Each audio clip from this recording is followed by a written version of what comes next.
Shalom saudara yang dikasihi Tuhan Yesus Kristus, selamat pagi, salam sejahtera buat saudara semua dimanapun saudara berada. Pujian dan hormat serta kemuliaan hanya bagi Tuhan kita Yesus Kristus yang telah begitu baik melimpahkan kasih karunia-Nya kepada kita. Sebelum kita mendengarkan renungan firman Tuhan, mari sama-sama kita berdoa.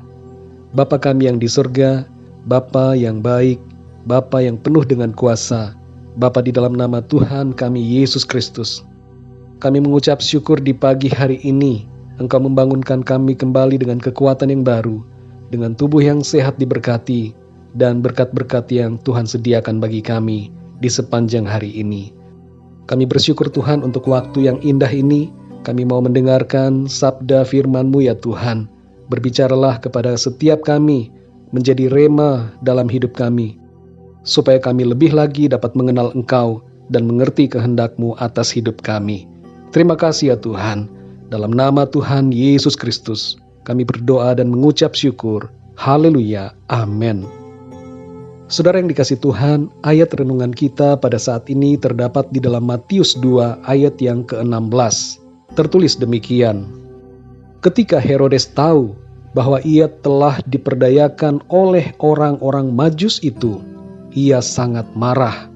Lalu ia menyuruh membunuh semua anak di Betlehem dan sekitarnya, yaitu anak-anak yang berumur 2 tahun ke bawah, sesuai dengan waktu yang dapat diketahuinya dari orang-orang Majus itu.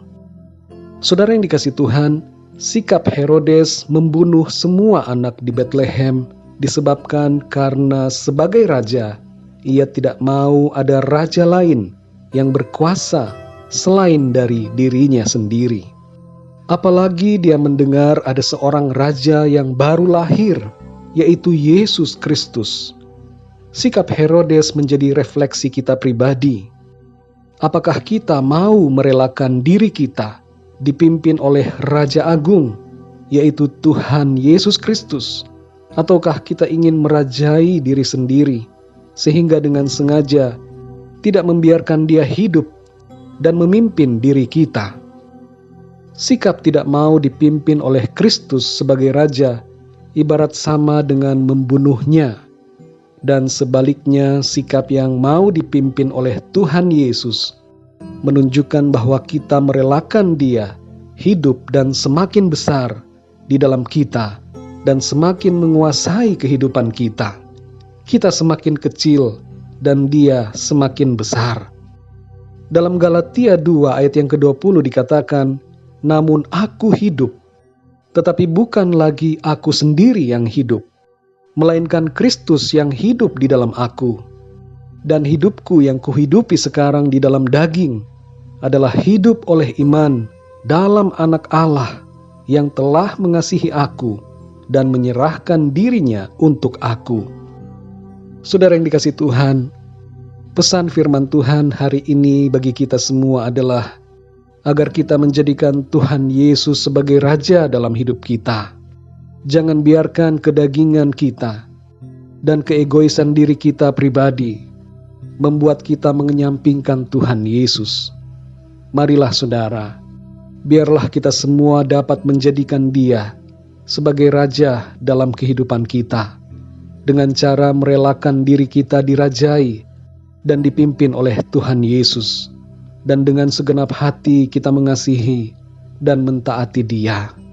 Mari kita berdoa saudara.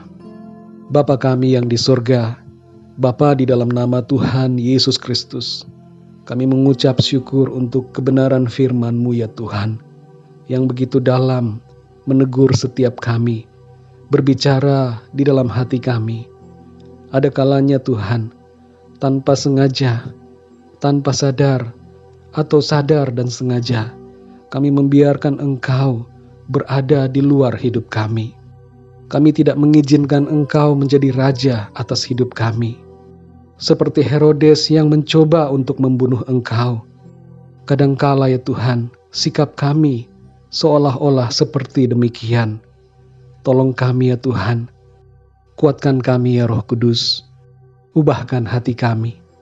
Kami mau mengasihi Engkau Tuhan Yesus dalam hidup ini. Ampuni kami akan dosa, dan kesalahan kami, kelalaian kami, dan pemberontakan kami kepadamu. Baharui hati kami Tuhan. Kami mau sungguh-sungguh hidup dipimpin oleh Engkau. Kami tidak mau berjalan dengan pimpinan hati kami sendiri, tapi kami rindu agar hidup kami ini dipimpin oleh Engkau ya Tuhan Yesus, sebagai Raja dan Tuhan atas kami.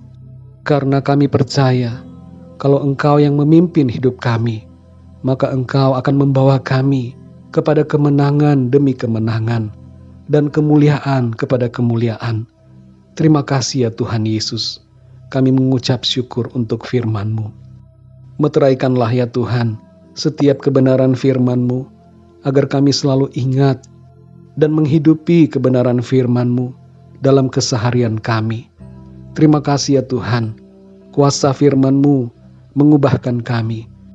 Kuasa firman-Mu menopang hidup kami. Kuasa firman-Mu membawa mujizat dalam hidup kami. Terima kasih ya Tuhan.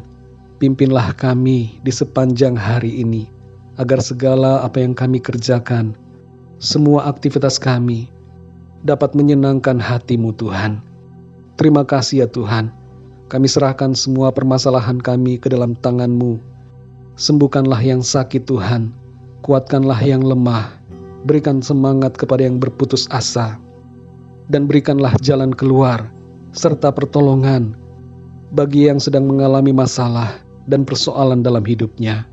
Terima kasih ya Tuhan. Kami mengucap syukur dan serahkan semua ke dalam tangan kasih-Mu. Dalam nama Tuhan Yesus Kristus, Tuhan dan Juru Selamat kami berdoa dan mengucap syukur. Haleluya. Amin. Puji Tuhan, saudara yang dikasihi Tuhan, saya percaya firman Tuhan menjadi berkat dan kekuatan buat saudara semua. Dan Roh Kudus akan menolong kita untuk lebih lagi memahami kebenaran firman Tuhan dan memimpin hidup kita untuk terus ada dalam rencananya. Tuhan Yesus memberkati saudara semua. Sampai jumpa dalam renungan yang berikutnya. Haleluya.